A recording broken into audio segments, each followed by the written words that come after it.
Le docteur Philippe Fauché est gynécologue obstétricien. Lorsqu'il était étudiant, il n'imaginait pas faire des IVG. On ne choisit pas ni médecine ni d'être gynécologue obstétricien pour faire des IVG. J'ai été vraiment complètement fasciné par l'accouchement, par mettre au monde des enfants, tout le côté technique et le côté zoro aussi. On vous appelle à 3h du matin, la sage-femme est complètement débordée, en panique parce que tout va mal, et vous arrivez, clac, vous sauviez la mère et l'enfant, et là, c'est zoro est arrivé. Donc moi, il y avait un côté, j'étais jeune, il y avait un côté, je trouvais ça vraiment top, quoi. Donc pour moi, les IVG, c'était vraiment quelque chose qui faisait pas du tout partie de la spécialité. Enfin, un truc à part, on faisait le geste, mais tout l'enjeu autour de la contraception, tout ça, pour moi, c'était... Moi, je m'imaginais plutôt chirurgien, grand accoucheur. Mais faire des consultations de contraception, des consultes de gynéco, bon, pour moi, ça allait pas être pour moi, quoi. Je pense pas que j'étais un bon médecin, non, parce que je voyais ça avec tous les clichés qu'on peut avoir dans ce cas-là, et tout ce contre je me bats aujourd'hui. C'est-à-dire, mais qu'est-ce que c'est que ces femmes qui oublient de prendre leur pilule? Ah, celle-là, ça fait sa 3e IVG, mais elle fait n'importe quoi. Enfin, je pense qu'il y a un côté aussi, quand même, le fait d'être un homme qui joue aussi sur cette vision des choses en disant, mais qu'est-ce que c'est que ces femmes qui font n'importe quoi? Je regrette vraiment cette période d'avoir été comme ça, mais bon, j'ai été comme ça et vraiment, je le vois en face et je suis pas fier de cette période. Une rencontre avec une femme, médecin militante, a tout changé. Juste un jour, je me suis regardé dans la glace et je me suis dit, c'est plus possible, quoi. Enfin, il faut que tu changes. Il faut plus que tu dises à une femme qui a fait 3 IVG, mais madame, vous êtes une incapable, vous êtes une inconsciente. Tu sais combien j'en ai déjà lundi prochain? Les aspis là pour l'instant, et ces 2 dames-là. Non, ça fait 3. D'accord. Aujourd'hui, Philippe Fauché est responsable du service IVG à l'hôpital Trousseau. Un centre qui réalise 450 IVG par an. Il y déploie chaque jour des trésors d'humanité. Donc là, vous êtes à plus de 9 semaines. Donc en fait, vous n'avez pas le choix. La méthode, ça peut être uniquement une aspiration. Vous savez ce que c'est une aspiration? En fait, dans l'utérus, on va aller ouvrir le col de l'utérus, on va mettre une petite canule et on va aller aspirer la grossesse. D'accord? Ça me fait coupable d'avortement parce que je pensais dans ma tête, c'est déjà grand. C'est pour ça je me sens coupable. C'est pas grand. Vous voulez dire en taille? Oui, je pense que le bébé est déjà... C'est pas un bébé, c'est juste un embryon. Ça fait... Oui, mais dans ma tête, il pense comme ça. Il pense si, c'est plus gros. Écoutez, je vais vous dire exactement, comme ça vous allez savoir. Aujourd'hui, l'embryon, il fait 2 cm. Il est grand comme ça, 2 cm. D'accord? Et lundi, il sera un petit peu plus grand, quoi. Mais il ne sera pas tellement plus grand. À ce stade-là, par exemple, il n'y a pas encore les doigts. Oui. Ça fait combien de temps que vous cherchez à avoir un rendez-vous? Ça fait 2 semaines déjà. Ça fait 2 semaines que vous... Sur Paris? Le rendez-vous, c'est très tard. Dans un mois, 3 semaines, 4 semaines comme ça. Tous les endroits où vous avez appelé, à Paris? Oui, c'est ça. Ils vous donnaient un rendez-vous que dans 15 jours, 3 semaines? Oui, c'est ça. J'ai déjà appelé toutes, mais... Je pensais que c'était effectivement beaucoup plus rapide d'avoir un rendez-vous sur Paris. Mais c'est vrai que 3 semaines pour avoir un rendez-vous, c'est simplement pas possible, quoi. Surtout à partir de 9-10 semaines, quoi. Surtout chez cette femme, en plus, qui souffre à l'idée de se dire qu'il y a quelque chose qui grandit. Même à Paris, trouver un rendez-vous pour une IVG peut être une épreuve. En particulier lorsque la grossesse approche les limites qu'autorise la loi, entre 12 et 14 semaines d'aménorrhée. Je vais prendre la date de vos dernières règles. 1er août. 1er août. Alors, ça voudrait dire que vous êtes 12 semaines et demie, peut-être. Ok. Hop. Juste un petit peu plus. On fait des échos de détermination de terme pour être sûr que du délai, s'il faut aller vite ou pas. Vous les prenez systématiquement en charge? Ah oui, systématiquement. Puis même dès qu'elles sont à moins de 14, on les prend en charge. Même jusqu'à 13 plus, jusqu'à 14, on les prend en charge, en urgence.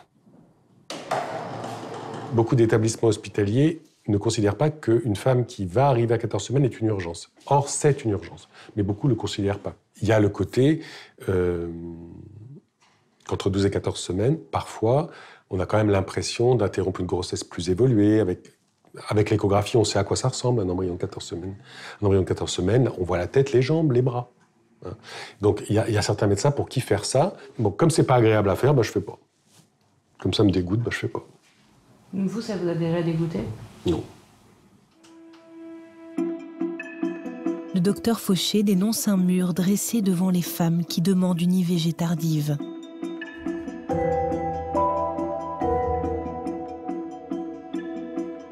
Nous avons appelé 30 hôpitaux publics autour de Paris. Nous nous sommes mises dans la peau d'une femme qui souhaite réaliser une IVG à 12 semaines d'absence de règles. Moi, je vous appelle pour prendre rendez-vous pour une IVG. J'ai fait une échographie hier, il y a écrit que c'est à 12 SA. 12 semaines d'aménorrhée, d'accord. Ah oui, c'est une grossesse bien avancée. 9 hôpitaux nous ont proposé un rendez-vous rapidement. Oh là, oui, effectivement, faut vous dépêcher là. Je vous fais venir demain matin? Sur 2 jours, et malgré nos tentatives répétées, nous n'avons même pas réussi à joindre le service IVG dans 13 des hôpitaux publics. La boîte vocale, centre d'orthogénie. A, un message d'absence prolongé et n'accepte pas de nouveaux messages. Merci de votre appel. Au revoir. 8 ont refusé de nous prendre en charge, comme la loi pourtant le leur impose. Ça va être un peu juste, parce que j'ai pas de bloc cette semaine. La semaine prochaine, ça va être que l'autre vendredi. J'ai peur que ce soit un peu juste. Je peux pas vous prendre sur l'hôpital de Mours. Je suis désolée, j'ai pas de place. J'ai pas de médecin. En Seine-et-Marne, aucun hôpital n'a pu nous proposer un rendez-vous dans les délais. Chez nous, ça va pas être possible. Alors, si vous êtes au bon numéro, par contre, on ne pratique plus d'IVG. Je sais que le médecin, elle acceptait très rarement de faire après 12 semaines. Selon elle, comme ça grossit un petit peu encore, c'est plus compliqué du coup de faire par aspiration en fait. Ne fait pas 12 semaines. Hein. Après, il faut voir dans d'autres hôpitaux s'ils font jusqu'à 14. Mais c'est autorisé, non? Oui, bien sûr, mais nous, nos médecins ne font pas. Comme je vous dis, il faut voir dans d'autres hôpitaux. Dans les Yvelines, un département d'1,5 million d'habitants, un seul hôpital a accepté de nous prendre en charge. Au total, 2 hôpitaux sur 3 ne nous ont pas donné de rendez-vous. Pour les femmes, il faudra aller encore plus loin. Et tout recommencer, prise de rendez-vous, échographie, planifier l'intervention. Ces femmes qui ont été rejetées se retrouvent souvent à l'hôpital Trousseau, dans le service du docteur Fauché. Il en reçoit en moyenne 4 par semaine. Ces femmes se retrouvent avec des délais extrêmement courts pour avorter et de devoir trouver un endroit assez rapidement parce que la sanction, c'est après de dépasser le délai légal et de se retrouver contrainte de partir à l'étranger pour avorter. Donc la sanction est quand même très forte. Il faut savoir que c'est un petit nombre. Hein. On estime que c'est entre les 12 et 14 semaines, c'est 3 à 5% des IVG. C'est peu. Hein. C'est peu. Mais enfin, c'est quand même des femmes dont il faut s'occuper. C'est pas parce que c'est peu qu'il ne faut pas s'en occuper. Alors généralement, ces femmes se présentent soit au planning familial, soit directement aux urgences. Eh ben, on les voit en urgence et on les programme dans les 48 heures. Quoi. Les femmes qui ne trouvent pas de solution en France se tournent généralement vers la Hollande, l'Espagne ou l'Angleterre, où les délais pour avorter vont jusqu'à 24 semaines d'absence de règles. Pour que les choses changent dans la région parisienne, Philippe Fauché envoie des courriers à des confrères qui ont refusé des femmes en demande d'IVG tardive. Il est là de jouer les pompiers de service. Chers collègues, nous avons reçu aux urgences Madame Untel, née pour une demande d'IVG tardive entre 13 et 14 semaines. Madame Untel nous dit avoir consulté le temps dans votre service et il semble que sa demande n'a pas pu être satisfaite, l'exposant ainsi au risque de se retrouver rapidement au-delà du délai légal. Pour accéder à sa demande respectant la loi du 17 janvier 1975, nous avons dû mobiliser en urgence les équipes de gynécologie obstétrique, d'anesthésie, du bloc opératoire et d'hospitalisation de Trousseau. Depuis plusieurs années, nous accueillons un très grand nombre de femmes résidant en Île-de-France, enceintes de 13 à 14 semaines, dont la demande d'IVG n'a pu être satisfaite au plus proche de leur domicile. Nous sommes conscients des difficultés pour certaines structures à organiser ce type de prise en charge dans un délai raisonnable. À Trousseau, nous ne procédons pas techniquement différemment qu'ailleurs, et bien évidemment, nous ne dépassons pas le délai légal. Je l'ai mis parce que souvent on dit à Trousseau, ils s'arrangent, ils font les termes un peu dépassés. Non, on respecte la loi. On sait qu'on s'arrête à 14 semaines, on ne va pas plus. On bricole pas avec la loi. Il n'y a donc aucune raison, évidemment, pour que ces patients nous soient systématiquement adressés, en dehors du fait que toute l'équipe met de la bonne volonté à ne pas laisser ces femmes avec un refus d'IVG et comme seule solution le départ à l'étranger. C'est pourquoi je me permets de vous adresser ce courrier, dont le seul but est de vous informer de la situation et avec l'espoir que vous trouviez les ressources dans votre service pour améliorer l'accueil de ces femmes. Recevez, chers collègues, l'expression de ma parfaite considération. C'est gentil. Et ça marche ? Bah non. Non. J'ai pas l'impression. Moi, je pense qu'il faut que l'avortement, ce soit rapide, simple, le plus démédicalisé possible, etc. Et vraiment, je pense qu'il faut faciliter de façon extrême l'accès à l'avortement. Je sais qu'il y a quand même des gens qui me regardent en disant « mais il est un peu fou quand même. Il ne faut pas que ce soit quand même si simple que ça d'avorter. » Parce qu'il faut que les femmes se rendent compte, quoi. Et là, on retrouve le poids moral, l'aspect négatif de l'avortement, etc. Faut que ce soit compliqué. Il y a le côté, on va punir. Hein. On va punir les femmes. Ces dysfonctionnements ont fini par interpeller les députés. La délégation aux droits des femmes de l'Assemblée nationale a lancé une mission d'information parlementaire sur l'accès à l'IVG en juin 2019. Parmi les pistes abordées pour pallier les difficultés d'accès, supprimer la clause de conscience spécifique à l'IVG, ce qu'on appelle la double clause de conscience. Philippe Fauché est venu partager son expérience. J'ai du mal à penser qu'on puisse choisir comme spécialité la gynécologie obstétrique quand on a cette clause de conscience sur l'interruption volontaire de grossesse. Qu'on puisse accepter un poste dans le service public avec la clause de conscience sur l'IVG, je trouve que c'est pas acceptable. Oui. Il faudrait trouver un système pour faire cardiologue. Soit il faut faire cardiologue, soit il faut faire du privé. Mais aller dans le service public en disant non, clause de conscience IVG, il y a quelque chose qui ne va pas, je trouve. C'est lié à la bonne volonté ou à la mauvaise volonté. Oui. Quand vous avez une très bonne volonté, ça se passe plutôt bien. Quand il n'y a pas de volonté, les choses ne se passent pas bien ou ne se passent pas, quoi. Alors je ne sais pas comment y remédier. Vous savez, en France, les chefs de service, ils sont nommés à vie. Hein. Donc en fait, quand vous avez un chef de service qui est comme ça, on ne peut pas le destituer du jour au lendemain parce qu'il n'ont pas un bon accès à l'interruption volontaire de grossesse. Donc en fait, la suppression de cette double clause de conscience serait une bonne chose. Oui, je pense que ce serait une bonne chose sur le plan symbolique. Je ne suis pas sûre qu'on réussisse à la faire sauter, mais on va essayer.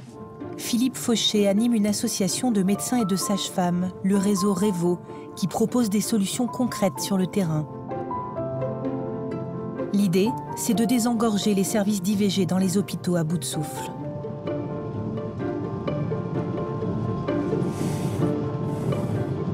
On va à Reims pour faire une formation des équipes hospitalières, médicales et paramédicales, à l'interruption volontaire de grossesse sous anesthésie locale, mais c'est aussi l'occasion de faire une formation plus globale sur l'accueil des femmes, parce que c'est en même temps une façon d'amener la technique, mais aussi de faire une formation à l'IVG qui est jamais fait, quoi, parce qu'on pense que c'est la génération spontanée, en fait, que les gens s'occupent naturellement bien des femmes qui viennent avorter, alors qu'en fait c'est comme tout, il faut des formations, il faut des gens qui ont réfléchi, qui ont une expertise, une expérience.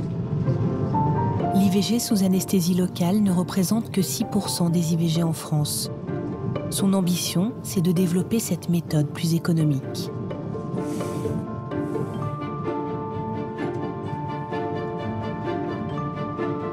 À Reims, nous retrouvons Odile Maurice, la médecin généraliste du CHU.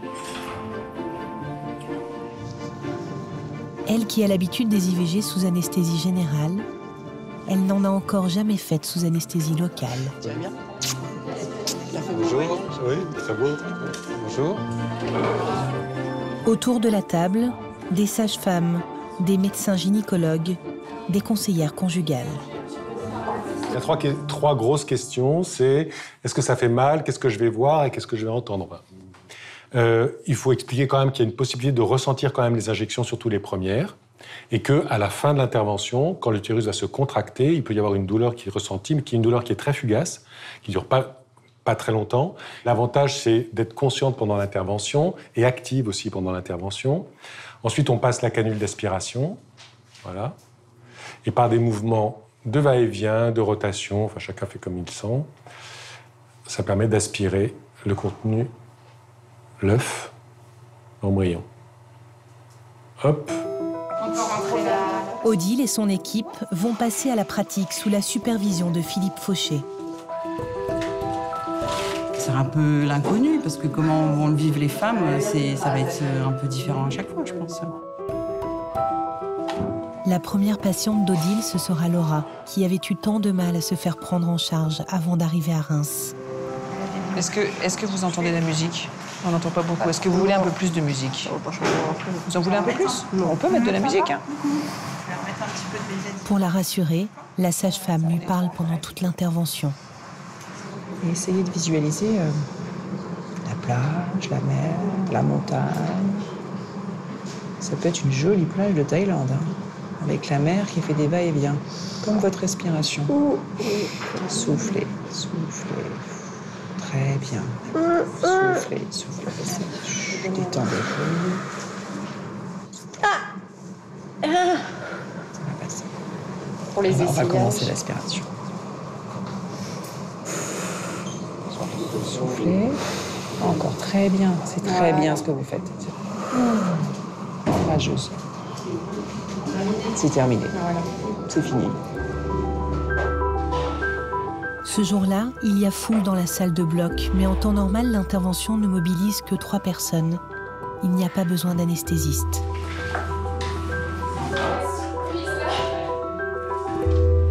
Ben ça y est, c'est fait. Petit coup de stress à chaque étape pour être sûr de ne pas se tromper, bien faire les bons gestes.